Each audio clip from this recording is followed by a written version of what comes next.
Once upon a tall tale.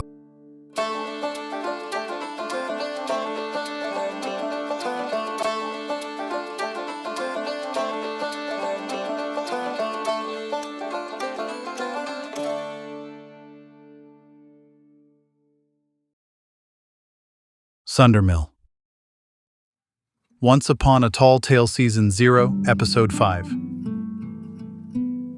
They say a lot of things in Sundermill, and most of them are written down somewhere, which is the trouble. 1. The Crescent. There were 11 rooms in the Crescent Hotel. On the 14th of September, 1889, 4 of them had been reserved in writing by the same hand for 4 people who had never met. The proprietor of the Crescent was a man named Halverson, who had once been a Lutheran and was now nothing in particular. He stood behind his desk that afternoon and watched them come in, one at a time, on 4 different conveyances, and he greeted each of them as they came through the door, and he did not, at any point, mention that he had been expecting them. He had been instructed, in writing, not to. The first to arrive was the woman. She came in on the stagecoach from the east. She was 41. She wore a divided skirt of her own making and a gray coat that had been brushed within an inch of its life. She set a small carpet bag on Halverson's desk, and the desk noted, in some private way of its own, that the bag was heavier than it should have been. "Doss," she said. "Mrs. W. Doss, I believe you have a room." Halverson looked at the register he had already prepared. "I do, Mrs. Doss.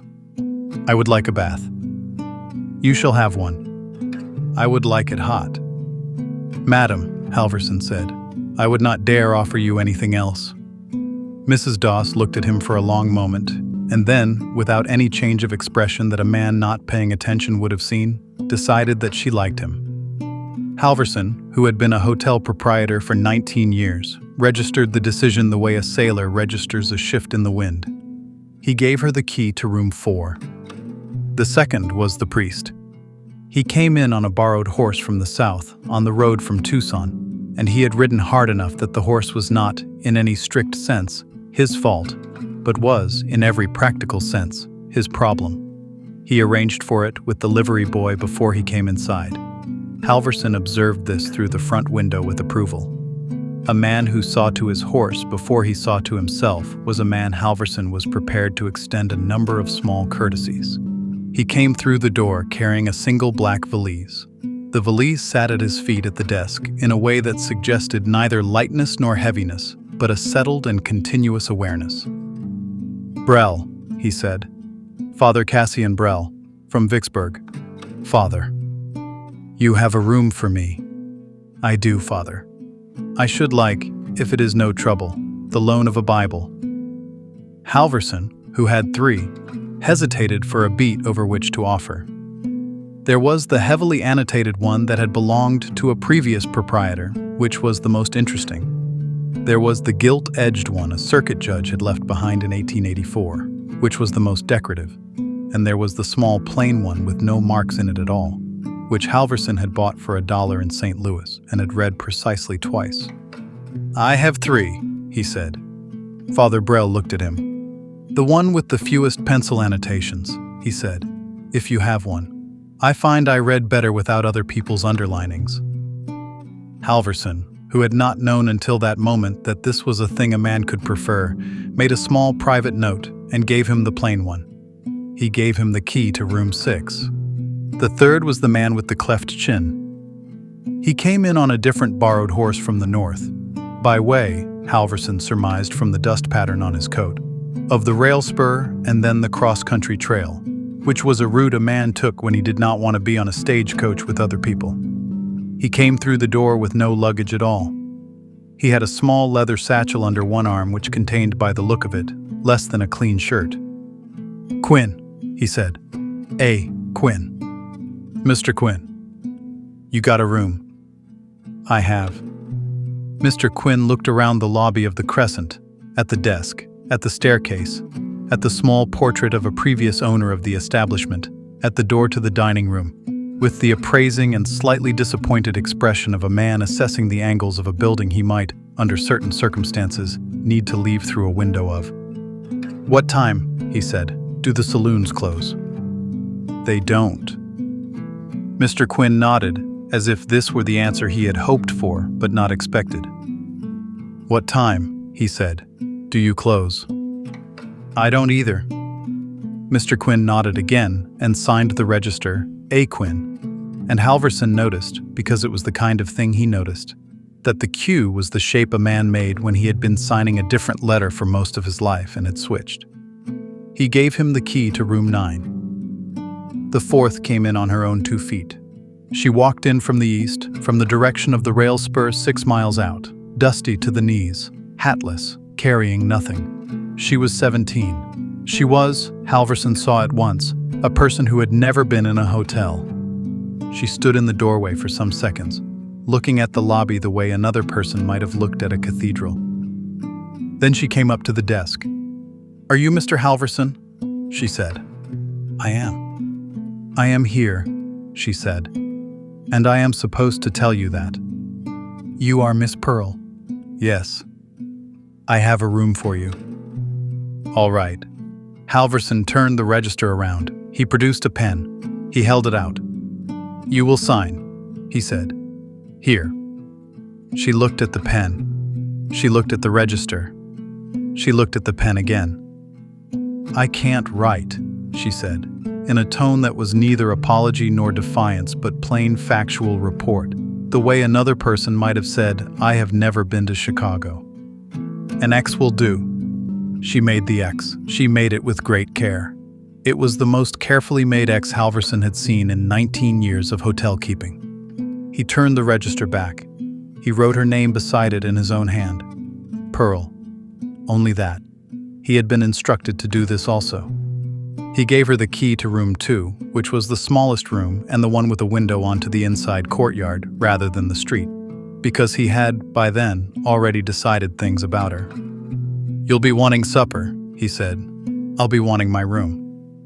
You'll be wanting supper after that. Yes, she conceded after a moment, with the air of a person discovering that this too was something hotels did. I will.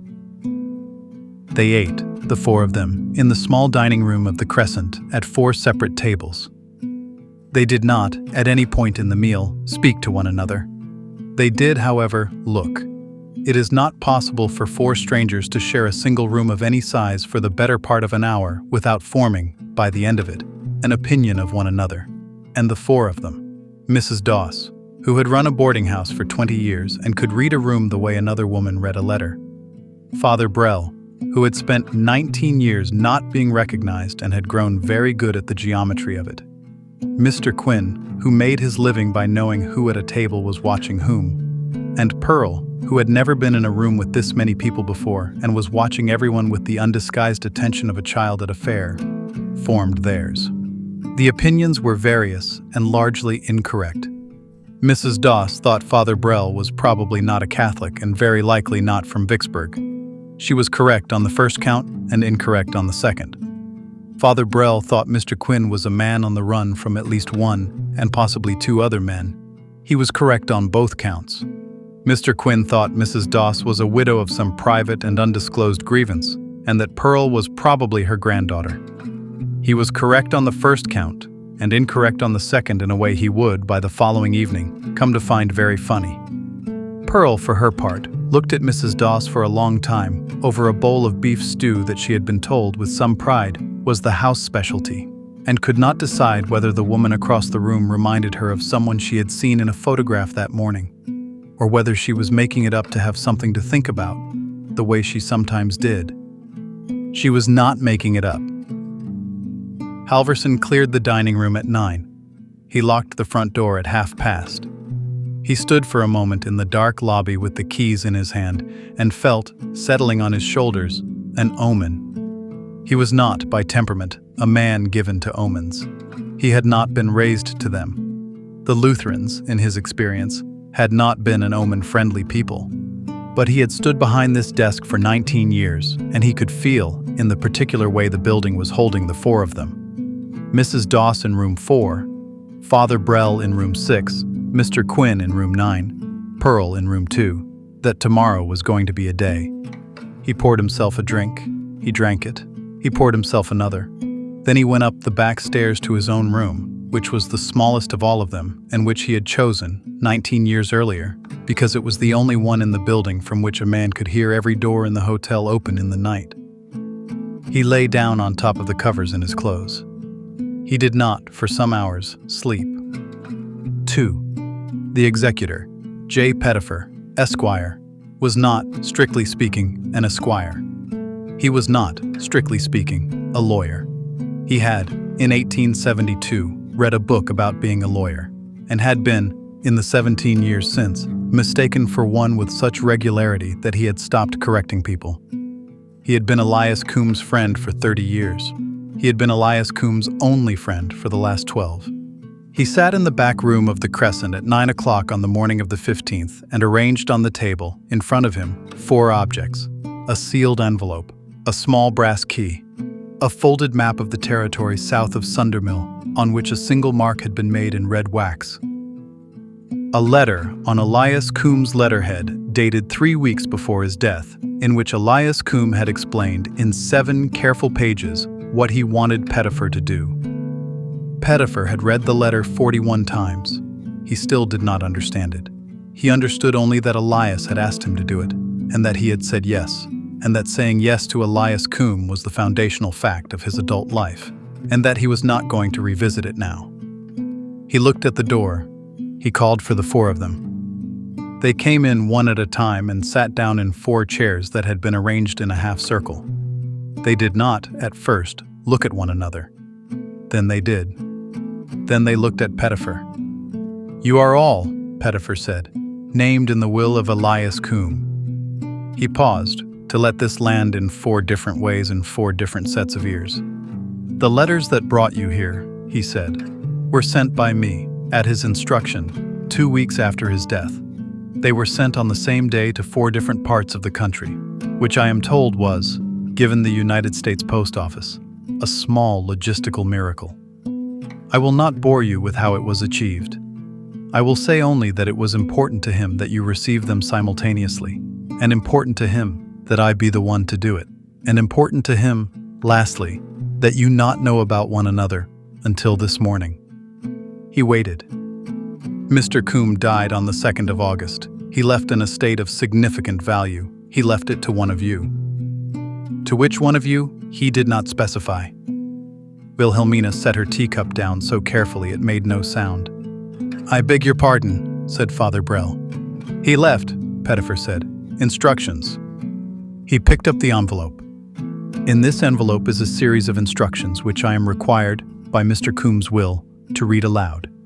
The instructions will guide the 4 of you to a location south of town.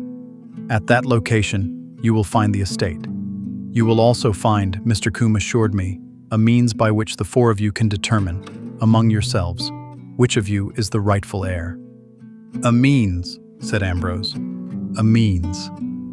What kind of means?" "He did not say." "He said," Pettifer said, with the air of a man who had, in private, taken this up with the deceased on numerous occasions in his own head. And I quote, "They will know it when they see it." There was a silence. Pearl, who was 17, and to whom this was now the most interesting morning of her life, put up her hand. "Yes," said Pettifer. Miss Pearl. Is one of us his daughter?" Pettifer hesitated. "One of you?" he said carefully. "Maybe." "Maybe," said Wilhelmina, who had not spoken in some minutes, and who said the words flat. "Mr. Coombs was a complicated man," Pettifer said, "and I am not at liberty." "Mr. Coombs," Wilhelmina said, "was my husband." Father Brell looked at her. Ambrose looked at her. Pearl looked at her with a steady, unblinking interest that suggested she had been preparing to look at someone exactly like her for most of her short life.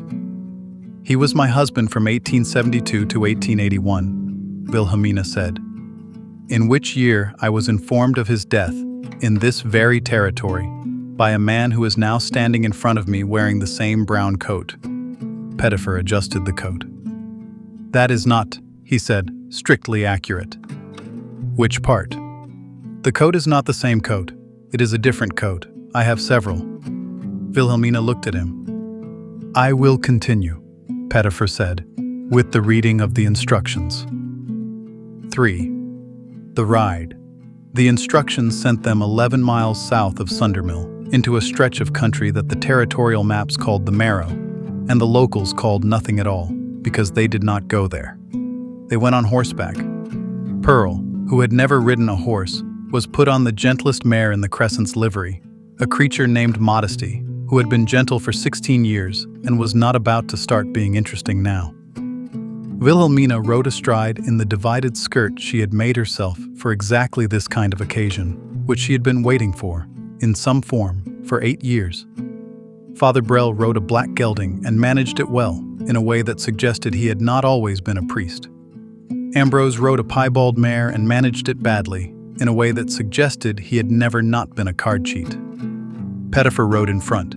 He carried the map, the brass key, and a canteen. He did not carry a gun, on principle. The principle was that he was a terrible shot. They rode for 3 hours. The sun was a flat white disk. The land was the color of an old penny. Nobody spoke for the first hour. In the second hour, Father Brell drew his horse up alongside Wilhelmina's. "Mrs. Doss, Father, you did not know he was alive." "I did not.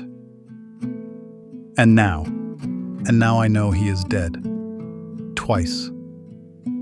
Father Brell considered this. "My condolences," he said, on the second occasion. "Thank you, Father." They rode for a moment. "Father," Wilhelmina said, "Mrs. Doss, when did you know Mr. Coombe?" "Briefly, in 1876. "Under what circumstances?" Father Brell looked at the horizon. "Mrs. Doss," he said, "I am no longer the man I was in 1876. "That," said Wilhelmina, "was not an answer." "No," said Father Brell, "it was not." In the third hour, Ambrose pulled his horse up alongside Pearl's. Pearl was holding the saddle horn with both hands and had the rigid, vibrating dignity of a person who had decided, very recently, to die well rather than badly. "You're doing fine," Ambrose said. "I am not." "You are. Modesty's a saint.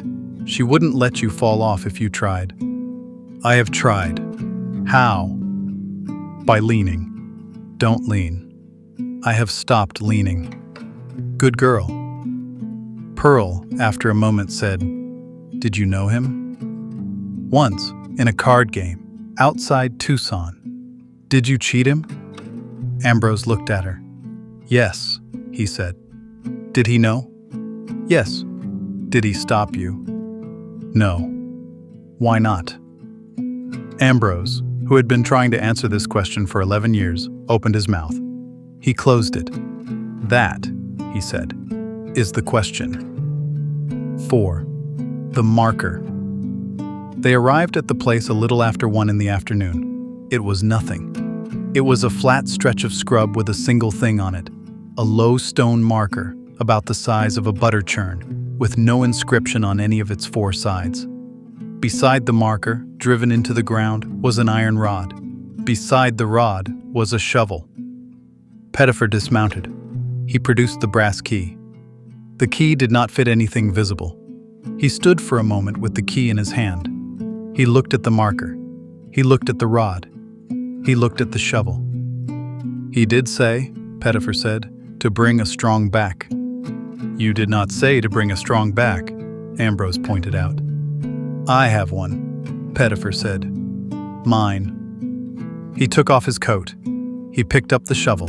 He began to dig. He dug for 40 minutes. The other 4 sat in what shade the marker threw, which was none, and watched. At 41 minutes, the shovel struck wood. Pettifer cleared the wood. It was the lid of a small chest, perhaps 2 feet by 1. He pried it free of the dirt. He lifted it out.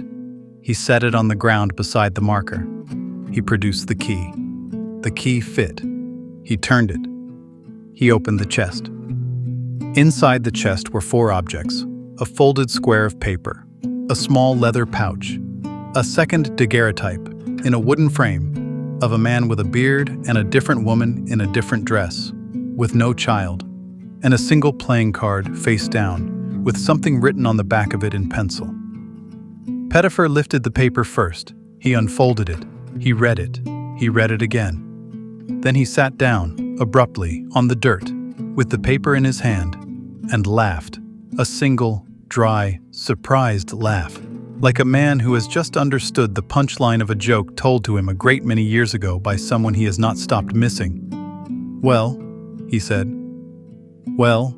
"Mr. Pettifer," said Wilhelmina. Pettifer held up the paper. "The estate," he said, "is $14,000 in a bank in San Francisco. Mr. Coombs' instructions, as recorded in this document, are as follows." He cleared his throat. "To whichever of these 4 people manages, by the end of this day, to tell me the truth about themselves out loud and in front of the others, I leave the entire sum. If more than one tells the truth, they split it. If none of them tells the truth, the money goes to the Sundermill schoolhouse, the school teacher of which has earned it." A silence. "That's it," said Ambrose. "That's it," said Pettifer. "That's the whole will."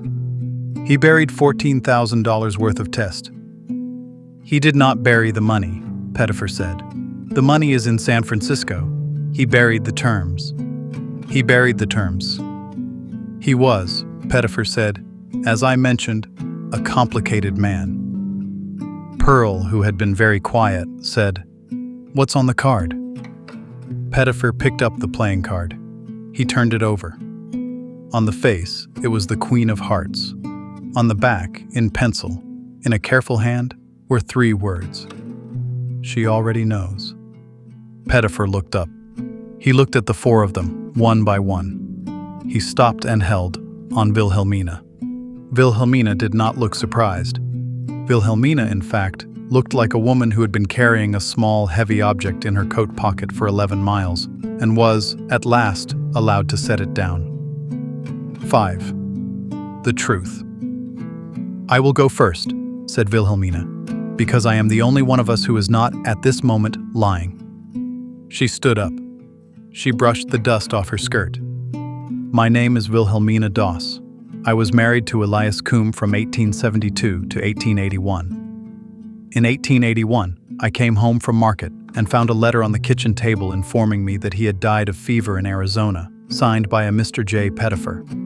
The letter was accompanied by a bank draft for $200 and a note in Elias's own hand which read, "Bina, I am sorry.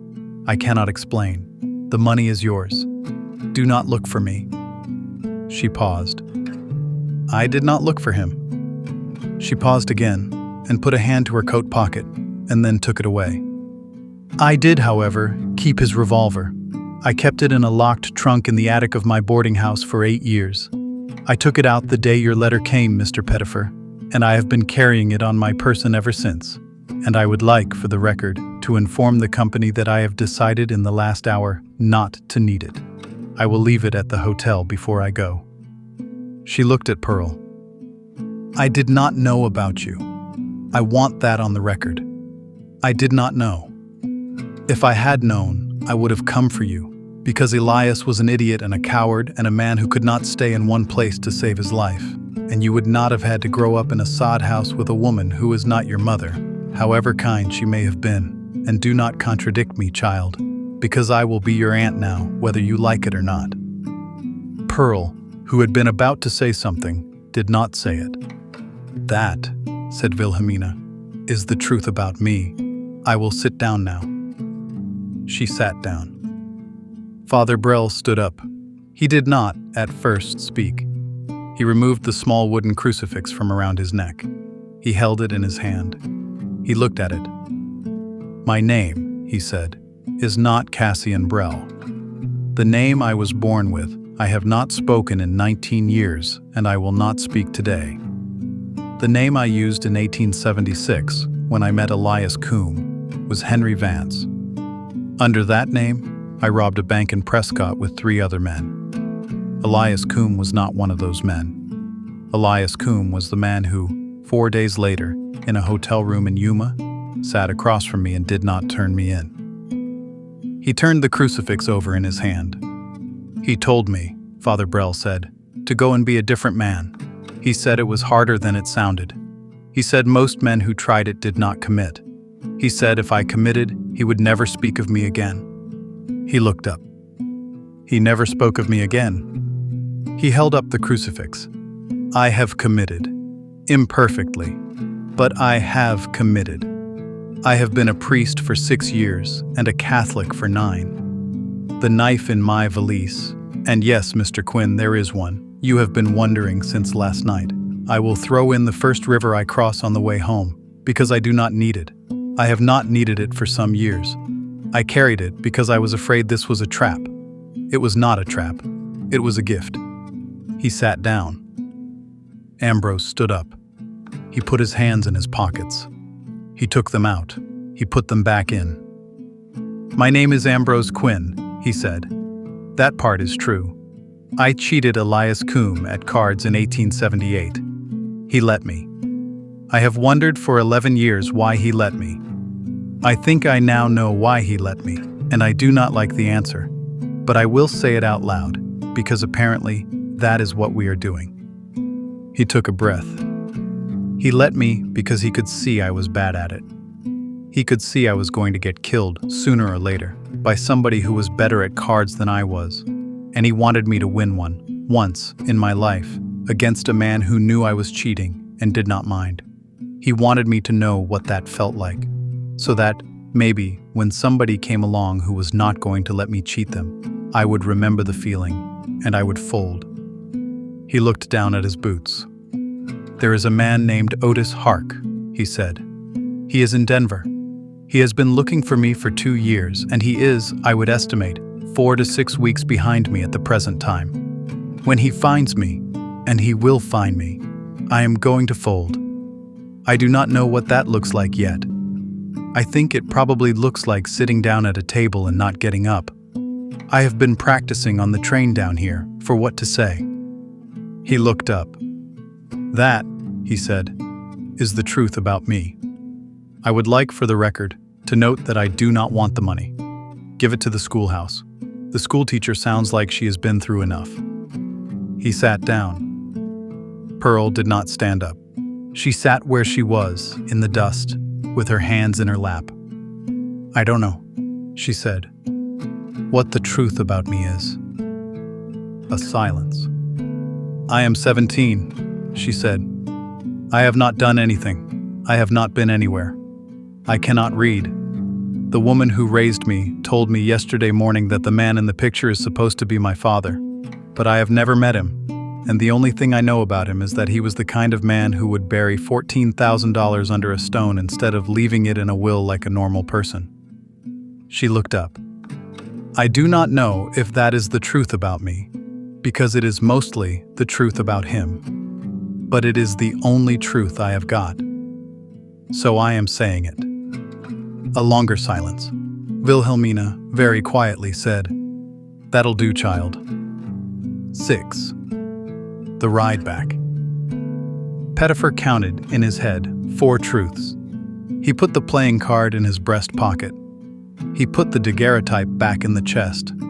He put the leather pouch in his saddlebag because, he said, it contained train fare for all of them, and he was going to distribute it personally.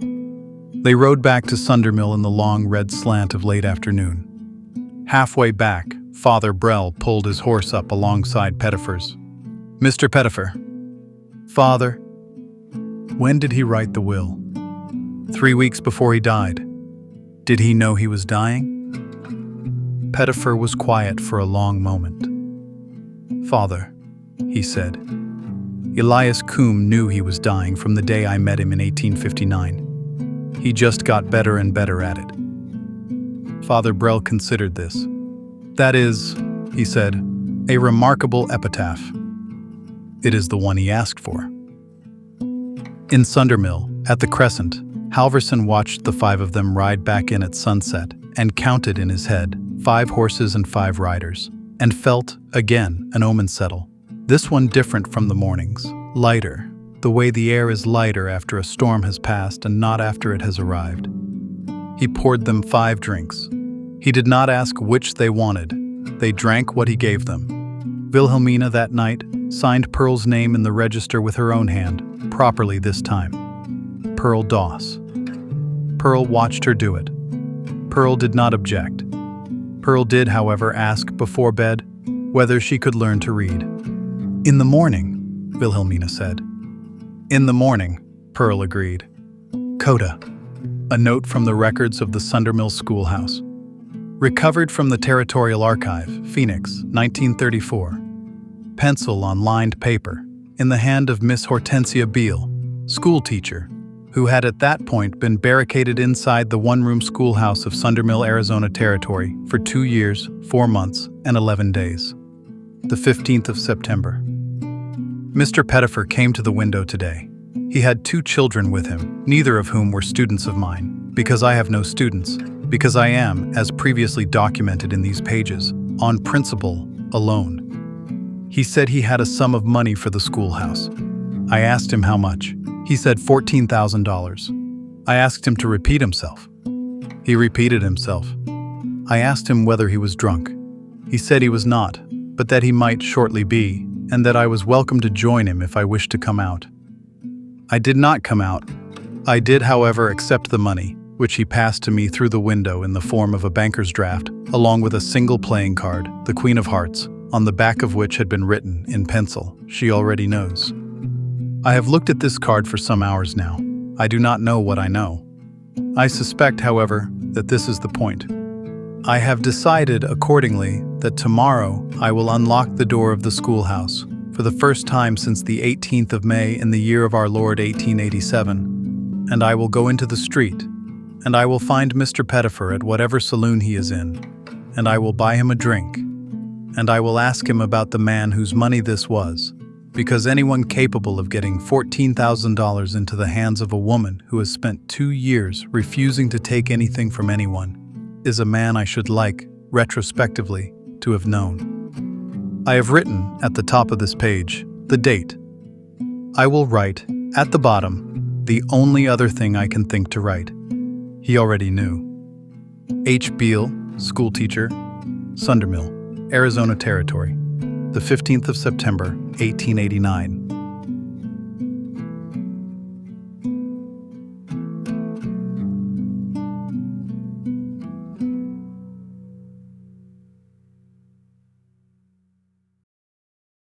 You don't always need treasure after the adventure. If you did the adventure correctly, well, I know a bunch of D&D players that would violently disagree. What I would love is if you subscribe to this channel to help others get their little mind treasures. Or maybe it is time for you to finally fold that hand. This episode is a work of fiction. Sundermill, Arizona Territory does not appear on current maps, which is consistent with its general attitude toward being found. The Crescent Hotel does not exist. Halverson does not exist, though his practice of offering the plainest available Bible to anyone who asks for one without annotations is something we consider genuinely wise and are looking into personally. Elias Coombe was not a real person. He was, however, the kind of person who feels real, the kind who arranges things carefully from a great distance, who lets a man cheat him at cards on purpose, who writes a will that is actually a question, and who dies in a way that makes 4 strangers tell the truth in a desert. Static Oracle Press takes no position on whether people like this actually exist. We suspect they do. We suspect you have met one. J. Pettifer was not a lawyer. He read a book about it in 1872 and was never corrected. We find this reasonable. The $14,000 is fictional. The schoolhouse is fictional. Miss Hortensia Beale is fictional, and her 2 years, 4 months, and 11 days barricaded inside a one-room schoolhouse on principle is fictional. And her decision to unlock the door on the morning of the 16th of September is fictional. We choose to believe she went. Pearl learned to read. That part we are certain of. Copyright 2026. Morgan Olson / Static Oracle Press. All rights reserved.